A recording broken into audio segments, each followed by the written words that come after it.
Hello everyone. तो आज हम करने वाले हैं आपका इंग्लिश लैंग्वेज का most important topics in one shot, that is letter writing, email writing, unseen passage, notice writing and finally your essay. तो चलिए देखते हैं। सबसे पहले हम करेंगे लेटर राइटिंग। तो लेटर तो आपको सबको पता है कि लेटर दो टाइप के होते हैं, बचपन से लेकर अभी तक हम कर रहे हैं। एक होता है फॉर्मल और दूसरा होता है इनफॉर्मल। तो फॉर्मल का मतलब जो किसी हम ऑफिशियल लेटर जिसे कहा जाता है, या फिर जो कोई किसी ऑर्गेनाइजेशन के हेड को अगर लिखा जाए तो उसे क्या कहेंगे हम? उसे हम कहेंगे फॉर्मल लेटर्स।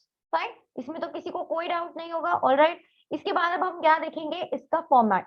अब एक चीज मैं आपको बताना चाहती हूँ कि यहाँ पे हमने बस एक ही फॉर्मेट किया है, दूसरा फॉर्मेट इस रीजन से नहीं किया बिकॉज जो दूसरा फॉर्मेट है जिसे हम ट्रेडिशनल तरीका कहते हैं वो काफी कॉम्प्लिकेटेड लगता है और यूजुअली हम सभी उसे फॉलो नहीं करते। तो बेटर यही वाला ये वाला तरीका मुझे काफी इजी लगता है और यूजुअली हम सब यही वाला वे यूज करते हैं। So because of that reason मैंने ये वाला, जिसे हम बॉक्स टाइप मेथड कहते हैं, बॉक्स टाइप फॉर्मेट, वो वाला मैं आपको बताऊंगी। तो इसमें हमें बॉक्स बनाने की जरूरत नहीं पड़ती। बस आपको याद रखना है कि अगर आपका ये पेज है तो आप इसके लेफ्ट साइड से लिखना शुरू करोगे। जो भी चीज आप लिखोगे वो सारा कुछ लेफ्ट साइड से शुरू होगा। फाइन, याद रखना। राइट साइड वाला यहाँ पे पैटर्न नहीं चलेगा, वो पुराना तरीका था।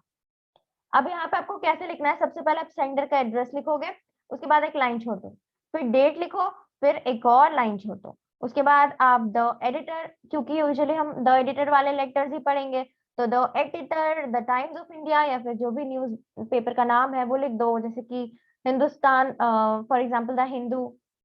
ओके, इसके बाद फिर न्यू दिल्ली। न्यू दिल्ली क्या है? ये एड्रेस है कि कहाँ पे लोकेटेड है इसका हेडक्वार्टर्स। फाइन, तो यहाँ पे आप कुछ भी डाल सकते हो, आपकी मर्जी। फिर यहाँ पे एक लाइन छोड़ो, उसके बाद आप यहाँ पे डियर सर, जिसे सैल्यूटेशन कहा जाता है। अगर क्वेश्चन में मेंशन है कि वो फीमेल है तो आपको डियर मैडम लिखना है, लेकिन अगर क्वेश्चन में मेंशन नहीं है तो आप डियर सर भी लिख सकते हो, डियर सर स्लैश मैडम भी लिख सकते हो। इसके बाद एक लाइन छोड़ो और यहाँ पे सब्जेक्ट लिखो। अब सब्जेक्ट जो भी लिखोगे वो टू द पॉइंट होना चाहिए, वो ज्यादा लंबा नहीं होना चाहिए। इसके बाद यहाँ पे एक और लाइन छोड़ोगे।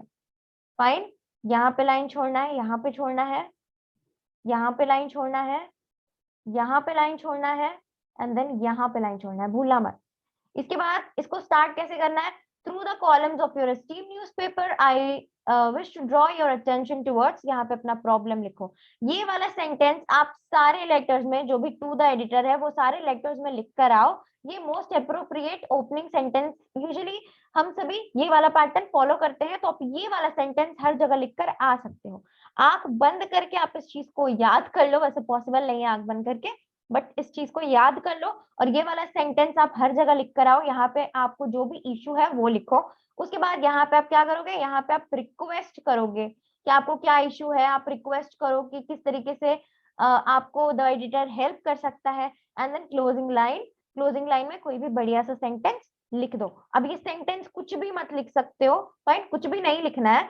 जो अप्रोप्रिएट सेंटेंस है, जैसे कि waiting for your response, anticipating for a positive response, ऐसा कुछ बढ़िया सा लाइन लिख दो। एंड देन एक लाइन छोड़ो यहाँ पे, leave a line over here and then write yours faithfully. Faithfully का एफ स्मॉल और ए फेथफुली के बाद एक कॉमा लगाना है, एंड देन एक लाइन छोड़ो और आपका पूरा नाम यहाँ पे आपको लिखना है। इसके बाद इनफॉर्मल लेटर्स की बात करेंगे। तो यहाँ पे जो मैंने ऑरेंज लाइन बनाया है, इसका मतलब क्या है? इसका मतलब है स्पेस। फाइन, तो यहाँ पे सबसे पहले आपको टाइप ए पढ़ोगे तो टाइप ए क्या है? ट्रेडिशनल, पुराना वाला वे। इसमें पहले आप सेंडर्स एड्रेस, अब सेंडर कौन है? अगर मैं लेटर लिख रही हूँ तो मैं हूँ सेंडर, मैं जिसको लेटर लिखूंगी वो होगा रिसीवर। इसके बाद एक लाइन छोड़ना है सेंडर एड्रेस लिखकर। इसके बाद डेट लिखो, डेट लिखने के बाद फिर से आपको एक लाइन छोड़ना है। ठीक है, अब इसमें आप डेट में कौन सा फॉर्मेट यूज करोगे? जैसे कि आपको लिखना है 2 मई। फाइन, 2 मई 2022, तो ऐसे लिखोगे 2 मई 2022। जो पहले हम यूज करते थे ना, जो वाला तरीका 02 करके, ये वाला वे मत यूज करना, ये वाला अप्रोप्रिएट है। इसके बाद आप जिसको लेटर लिख रहे हो, क्योंकि ये फ्रेंडली लेटर है, इनफॉर्मल लेटर है, तो यहाँ पे अपनी फ्रेंड को, अपनी मदर को, जिसको भी लेटर लिख रहे हो उसका यहाँ पे सैल्यूटेशन लिखोगे। फॉर एग्जाम्पल डियर किरण, अपनी फ्रेंड का नाम। इसके बाद आप यहाँ पे एक लाइन छोड़ो and then start with para 1 and then para 2, para 3, para 4, जितने भी पैराग्राफ्स हैं, फाइनली लास्ट पैराग्राफ। ऑलराइट, तो जहां पे भी आपका ये वाला पैराग्राफ एंड होगा, आप नेक्स्ट लाइन के मार्जिन से स्टार्ट करोगे। फाइन, इसके बाद यहाँ पे आप क्या लिखोगे, योर लविंगली, इसके बाद कॉमा लगाना मत भूलना। अब यहाँ पे your loving friend, your lovingly कुछ भी डाल सकते हो। और इसके बाद जो आप अपना नाम लिखोगे, आप अपना नाम को बस फर्स्ट नेम ही लिखोगे, पूरा नाम नहीं लिखोगे। फॉर एग्जाम्पल आपका नाम है सुधीर सिंह, तो बस आप सुधीर ही लिखोगे। इसके बाद नेक्स्ट है बॉक्स टाइप फॉर्मेट। इसमें याद रखना आपको बॉक्स बनाना होता है, तो बॉक्स बना लेना। इसके बाद आपको लिखना है सबसे पहले तो सेंडर्स एड्रेस एज यूजुअल। उसके बाद आपको एक लाइन छोड़नी है, क्योंकि ऑरेंज लाइन का मतलब है कि आपको लाइन छोड़नी है। And then write the date, फिर एक और लाइन छोड़ो। उसके बाद आपकी फ्रेंड या फिर आपके फ्रेंड का नाम लिखो, for example dear dear Neha, जिसको भी आपको लेटर लिखना है उसका नाम लिखो। फाइन। इसके बाद यहाँ पे एक और लाइन छोड़ो। And then para 1, para 2, para 3, फिर से जो भी आप लेटर यहाँ पे जिस भी ये जो पैराग्राफ जहां पे भी खत्म हो, यहाँ पे खत्म हो, यहाँ पे भी खत्म हो, आपको नेक्स्ट पैराग्राफ स्टार्टिंग से स्टार्ट करना है, ये वाले इस तरफ से, ये वाले मार्जिन से, लेफ्ट मार्जिन से। फाइन। इसके बाद आखिरी पैरा लिखने के बाद यहाँ पे आप एक और लाइन छोड़ोगे, योर्स लविंगली, उसके बाद कॉमा या फिर your loving friend, your loving son, what ever. फिर यहाँ पे एक लाइन छोड़ो एंड देन अपना फर्स्ट नाम लिखो। फाइन। तो ये रहा आपका type B of your informal letter. इसके बाद हम देखेंगे नोटिस राइटिंग। ठीक है, तो नोटिस आप कब लिखते हो? नोटिस फॉर एग्जांपल आपको अपने ऑर्गेनाइजेशन के विद इन कोई इन्फॉर्मेशन अगर प्रोवाइड करनी है पब्लिक को, सभी लोगों को, यानी कि आपको अपने स्कूल में कोई इवेंट के बारे में सभी बच्चों को बताना है, तो आप क्या लिखोगे? आप नोटिस लिखोगे। लेकिन अगर आपको आपके स्कूल में कोई फंक्शन हो रहा है और आपको दूसरे स्कूल को कॉल करना है, देन इन दैट केस आप क्या लिखोगे? उस केस में आप ईमेल लिखोगे दूसरे स्कूल को, दूसरे स्कूल के हेड को। अब इसका फॉर्मेट क्या है? सबसे पहले टाइटल, जो कि 1 मार्क्स कैरी करता है, देन हेडिंग। अब टाइटल क्या होता है? जैसे कि आपका डिबेट कंपटीशन होने वाला है आपके स्कूल में, तो आप क्या लिखोगे? आप इसका कुछ अच्छा सा एक टाइटल लिख सकते हो, जैसे कि वॉर ऑफ वर्ड्स, कुछ भी डाल सकते हो। फाइन। लेजेंड्स हैंड या फिर oracles club, something like that. इसके बाद आप हेडिंग डालोगे, किस चीज क्या होने वाला है, किस चीज पे आप नोटिस लिख रहे हो। फॉर एग्जांपल डिबेट कंपटीशन है, जो भी कुछ है। उसके बाद आप क्या लिखोगे? उसके बाद आप डेट लिखोगे एंड देन टाइम लिखोगे, फिर वेन्यू लिखोगे और फिर बॉडी। अब यहाँ पे वेन्यू में हाफ ऑफ करके जो मार्क्स है, ये मैं आगे बताऊंगी क्यों है ऐसा। अब इन तीनों चीजों का सीक्वेंस याद रखना, डेट, टाइम, वेन्यू। फाइन। इसके बाद बॉडी लिखोगे। तो मार्क्स देखो कितने मार्क्स का ये है, 1 marks, 2 marks, 3 and then 4 marks ये कैरी करता है। ऑलराइट। इसके बाद आपको एक क्वेश्चन दिया हुआ है, your school is hosting an inter school debate competition, draft a notice for the school notice board giving all relevant details of the event. Right, तो आपके स्कूल में एक इंटर स्कूल डिबेट कॉम्पिटिशन होने वाला है, आपको इन्फॉर्मेशन मिल चुकी है कि आपको किस चीज पे लेटर लिखना है, आपको हेडिंग मिल गया। ठीक है, ये हेडिंग है और आपको इस चीज पे नोटिस लिखनी है। तो आपका फॉर्मेट 1 है ये, and then this one is the format 2। You can take the screenshot of it. तो सबसे पहले आप क्या करोगे? वॉर ऑफ वर्ड्स, ये क्या है? ये है एक कैची हेडिंग। हेडिंग डाल दिया, आप कुछ भी इसमें हेडिंग डाल सकते हो, आपको जो पसंद है वो आप अपनी मर्जी के हिसाब से इसमें हेडिंग डाल सकते हो। And then start the, sorry, this one is the title. मैंने गलती से इसे हेडिंग कह दिया, ये टाइटल होता है। ठीक है, ये क्या है? ये है टाइटल। ऑलराइट। इसके बाद जो हम लिखते हैं उसे क्या कहते हैं? इसे हम कहते हैं हेडिंग, जो इवेंट है उसका नाम। इसके बाद वो इवेंट कब होना है? ऑन 28 अप्रैल 2022। कब से कब तक? 11 बजे से 2 बजे तक। कहाँ पर? ऑडिटोरियम में। अब ऑडिटोरियम कहाँ है? स्कूल में, स्कूल में, किसी पर्टिकुलर स्कूल में। तो आपको पहले छोटा यूनिट लिखना है, यानी कि पहले तो ऑडिट और सबसे सबसे लोअर क्या है? ऑडिटोरियम। ऑडिटोरियम के बाद क्या आता है? स्कूल आता है। फाइन। तो ये चीज याद रखना, पहले ऑडिटोरियम या पहले स्कूल ग्राउंड, उसके बाद स्कूल। इसमें हाफ मार्क्स मिलेगा आपको इस चीज के लिए, और फिर इस चीज के लिए आपको हाफ मार्क्स मिलेगा। तो सीक्वेंस गड़बड़ मत करना।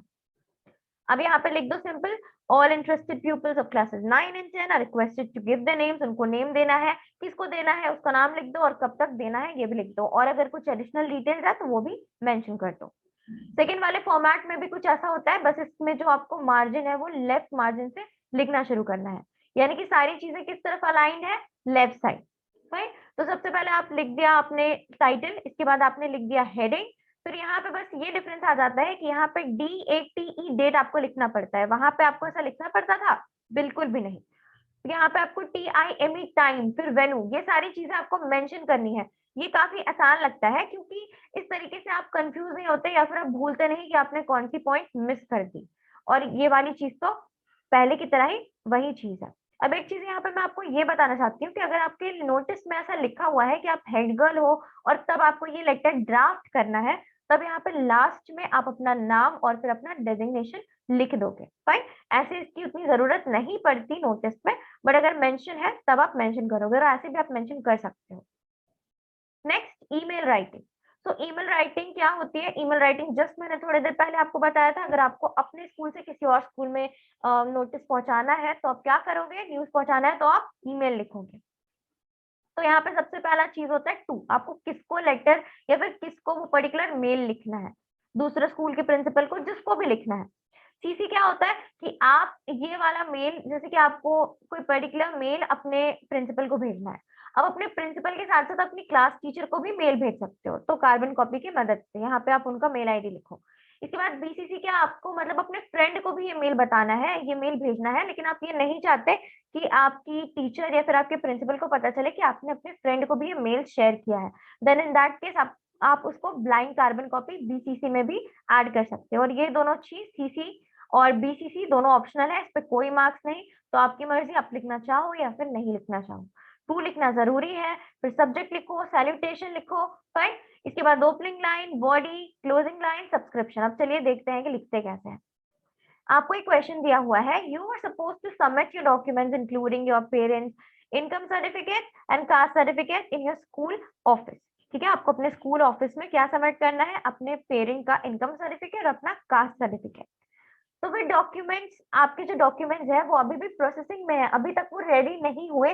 मे बी आपने अपना डॉक्यूमेंट कुछ दिन पहले ही बनवाने के लिए दिया होगा, तो वो अभी तक तैयार नहीं हुए और आपको डॉक्यूमेंट सबमिशन की आपकी डेट पास हो चुकी है, तो आपको अपने स्कूल के प्रिंसिपल को रिक्वेस्ट करना है कि आपको एक्सटेंशन प्रोवाइड कर सके।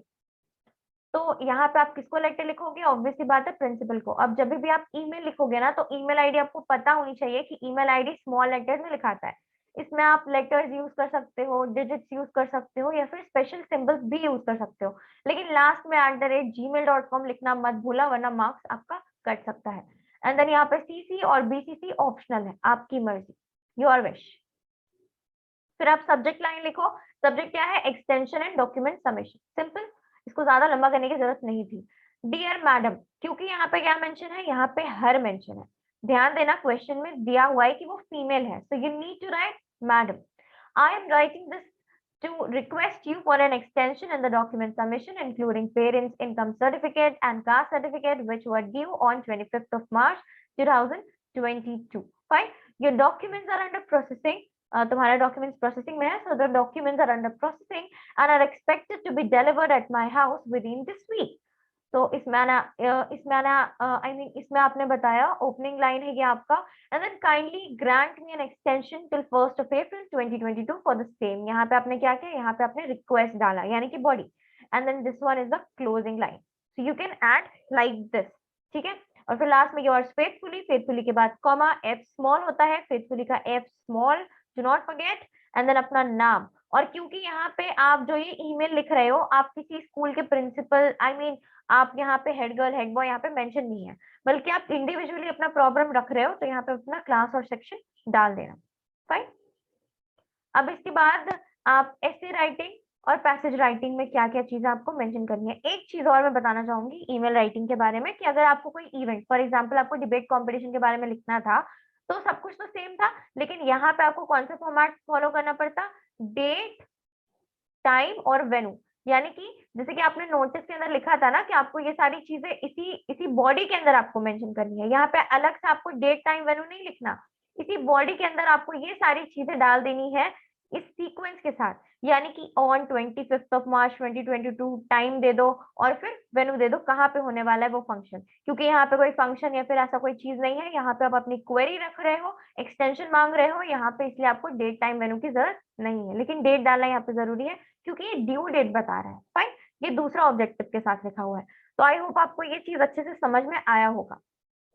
अब इसके बाद ऐसे राइटिंग, ऐसे राइटिंग और पैसेज राइटिंग। तो ऐसे राइटिंग जब भी आप लिखो, मैं आपको सजेस्ट करना चाहती हूँ कि अगर आपका ऐसे आपके पास अगर रजिस्टर साइज कॉपी है, रजिस्टर कॉपी जिसको कहते हैं, तो रजिस्टर कॉपी का आप रोज ट्राई करो कि एटलीस्ट भी तो 2 पेज लिखना शुरू करो।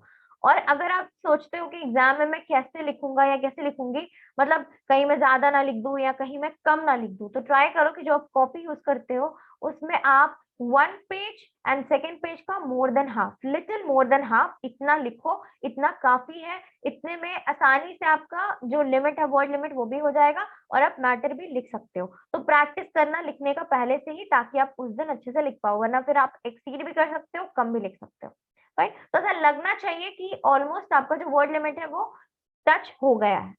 इसके बाद जब आप पैसेज रीडिंग की बात करोगे, तो जब भी आपको पैसेज मिलेगा पैनिक मत करना। जब क्वेश्चन सामने आता है तो आपको लगता है कि यार पैसेज राइटिंग में कैसे करूंगा, या फिर आई मीन पैसेज रीडिंग में कैसे करूंगा, क्वेश्चंस काफी हार्ड रहेंगे, तो आप सीधे क्वेश्चंस पे भाग जाते हो। मैं आपको एक सजेशन देना चाहती हूँ, जब भी आपको पैसेज राइटिंग पढ़ना हो, पैसेज रीडिंग जब भी आपको मिले, तो उस केस में आप सारे क्वेश्चंस पहले कर लो, उसके बाद आप पैसेज रीडिंग पे आओ, फिर पैसेज को एक बार एटलीस्ट रीड करो। एक बार रीड करोगे तो आपको ग्लिम्स मिलेगा कि कौन सी चीज कहाँ पे लिखी हुई है। इसके बाद आप क्वेश्चन देखो और फिर फटाफट आंसर लिखकर चलते बनो। फाइन। तो ये रहा आपके इंग्लिश ग्रामर या फिर इंग्लिश लैंग्वेज का सिलेबस, और मैंने सभी चीजों को इस वीडियो में कवर कर लिया है। आई होप आपको सब कुछ अच्छे से समझ में आया होगा। Thank you so much for watching. Will be meeting soon in the next video. Thank you so much. All the best for your exams.